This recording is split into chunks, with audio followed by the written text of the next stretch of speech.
Bismillahirrahmanirrahim. Assalamualaikum warahmatullahi wabarakatuh. Waalaikumsalam warahmatullahi wabarakatuh. Pemirsa, dimanapun Anda berada, kembali lagi bersama kita di program Lebih Dekat bersama Ustadz, di program Ustadz Menjawab. Program ini menjawab pertanyaan-pertanyaan populer, tentu bersama guru kita tercinta, Al-Ustadz Dr. Haji Abdul Matin bin Salman LCMAG. Langsung saja kita menyapa. Assalamualaikum Ustadz. Waalaikumsalam warahmatullahi. Bagaimana kabarnya Ustadz? Alhamdulillah selalu baik Mas Ayas. Alhamdulillah. Mas Ayas juga. Alhamdulillah Ustadz. Ya, ini di program ini kita ada pertanyaan terbaru ini Ustadz. Nah, ini kan momennya mau haji begitu Ustadz. Nah, kali ini di tahun ini kan Indonesia tidak diberangkatkan haji kembali begitu Ustaz. Itu artinya kan kita sudah 2 tahun ini tidak diberangkatkan haji begitu. Nah, menurut pandangan Ustadz terkait fenomena seperti ini, bagaimana ya Ustadz? Mungkin Ustadz bisa memberikan pandangannya terkait dengan penundaan haji. Bismillahirrahmanirrahim. Assalamualaikum warahmatullahi wabarakatuh. Waalaikumsalam. Pemirsa Isakhir rahimakumullah, pada kesempatan kali ini kita akan membahas terkait dengan penundaan ibadah haji yang dilakukan oleh pemerintah Indonesia, dan sebenarnya dalam kaidah hukum kita bagaimana gitu ya. Ya, Ustaz.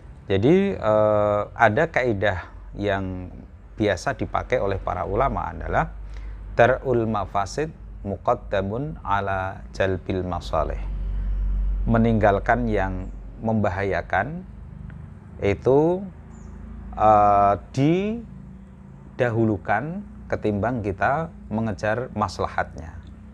Artinya begini, ketika haji kita lakukan di musim pandemi ya seperti ini, yang antara daerah saja sudah lockdown, ya, antara daerah saja sudah lockdown, apalagi ketika haji itu dari berbagai negara.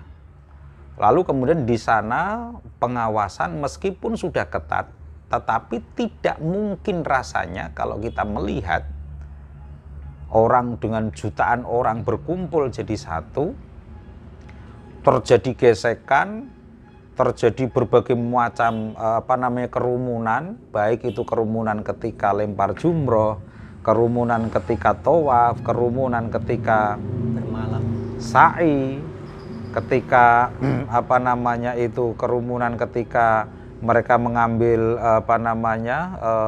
ihram. Nah, itu luar biasa, dan saya yakin ketika musim masih seperti ini dan situasi masih seperti ini akan banyak madorotnya ketimbang maslahatnya. Karena itu meninggalkan yang madorot, meninggalkan yang membahayakan didahulukan daripada kita melaksanakan ibadah haji, menunaikan ibadah haji, tetapi madorotnya jauh lebih besar. Bukan ibadahnya yang madorot, tetapi kerumunan-kerumunan yang ditimbulkan dari efek dari kita melaksanakan ibadah itulah.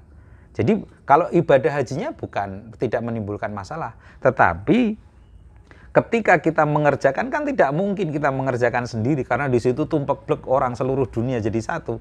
Kerumunan-kerumunan itu, gesekan-gesekan itu, di situ ada lagi belum lagi kompleks ya. Yang melaksanakan ibadah haji kan tidak muda-muda seperti Mas Ayas. Ya. Tidak semuanya anak muda seperti Mas Ayas. Yang melaksanakan di situ ada orang yang dengan gejala asam urat, gejala diabetes, gejala apalagi ya, darah tinggi, ada yang stroke, ada yang macam-macam, ada yang didorong karena punya asma, ada yang didorong karena punya penyakit, banyak sekali.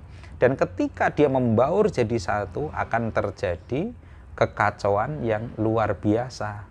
Dan karena itu madorotnya lebih besar dengan adanya kerumunan-kerumunan, dengan adanya gesekan-gesekan, dengan adanya interaksi antara satu jamaah dengan jamaah yang lain. Nah, karena itu pemerintah sebagai bentuk perlindungan terhadap warganya, terhadap penduduknya, terhadap masyarakatnya, mengambil langkah haji diundur, tetapi untuk atau dalam rangka untuk menjaga jiwa. Karena menjaga jiwa itu juga bagian dari 5 prinsip di dalam Islam. 1, menjaga agama, kemudian jiwa, kemudian keturunan, harta. kemudian kehormatan, kemudian harta. Itu bagian dari 5 prinsip di dalam Islam. Jadi jangan dimaknai bahwa ketika kita tidak melaksanakan ibadah haji berarti kita dosa, enggak, tetapi ketika normal kita tidak menyelenggarakan ibadah haji dosa. Tetapi dalam musim pandemi seperti ini, madorotnya jauh lebih besar. Artinya tidak dilaksanakan tahun ini itu tidak dalam rangka bukan bermaksud untuk menolak haji begitu, ya, tapi untuk menghindari madorot. Untuk menghindari madorot yang jauh lebih besar. Gitu. Apa madorotnya? Yaitu jiwa. Ya. Dan itu disyariatkan di dalam kaidah agama kita. Mendahulukan apa? Melindungi jiwa daripada ibadahnya. Contoh misalnya Mas Ayas, seorang perempuan, ya, kenapa tidak diwajibkan sholat di masjid? Ya, Ustaz. Ya, karena melindungi jiwa saat itu. Ya, jadi saat itu masyarakat Arab antara satu rumah dengan rumah yang lain jauh-jauh, kemudian belum ada listrik seperti kita saat ini, terus kemudian rumahnya juga tidak di kota-kota amat, lalu kemudian disunahkan bagi perempuan sholat di rumahnya. Tetapi kenapa demikian? Karena menjaga jiwa si perempuan tadi. Kenapa dijaga? Apakah mereka tidak punya suami? Punya, tapi suami mereka ada yang berjualan sampai ke kota lain. Ada yang mengembala kambing. Jadi mengembala kambingnya tidak seperti kita sekarang, Mas Ayas. Jadi mengembala kambingnya itu sampai berpindah, bahkan dengan keluarganya. Kadang dengan keluarganya, kadang dengan komunitasnya. Mereka kapan pulangnya? Pulangnya kalau kambingnya udah gede. Sekalian mereka jual di pasar, kemudian pulang sudah jadi uang. Di rumah hanya ada perempuan, istri, sama anaknya yang masih kecil. Sehingga sangat madorot, sangat berbahaya bagi perempuan dengan kondisi rumah yang berjauhan, dengan kondisi padang pasir yang gersang, dengan kondisi, mohon maaf nih ya, laki-laki saat itu kalau melihat perempuan laki-laki Arab saat itu ketika melihat perempuan kan saat itu ya, itu kan luar biasa. Bahkan perbudakan juga waktu itu masih berjalan dan seterusnya. Maka bagi perempuan itu jauh lebih aman dia sholat di rumah. Saja. Nah, ini sebenarnya kias atau analogi yang mungkin kalau dicocokkan dengan tadi kurang begitu pas, kurang begitu tepat, tetapi yang ingin saya sampaikan adalah bagaimana kita meninggalkan yang mafsadah, yang madorot, untuk kemudian bagaimana kita mendahulukan menjaga jiwa daripada kita menjalankannya tetapi mandorot atau berbahaya bagi jiwa kita. Gitu, Mas. Kalau kasus ini berarti kalau sekarang ini karena sudah aman ya, Ustaz.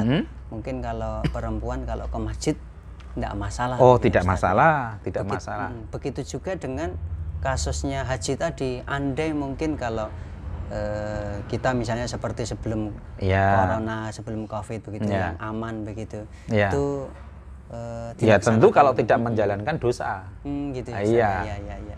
Jadi benar begitu pemirsa. Jadi semata-mata tidak dilaksanakan tahun ini karena untuk menghindari madorot yang lebih besar.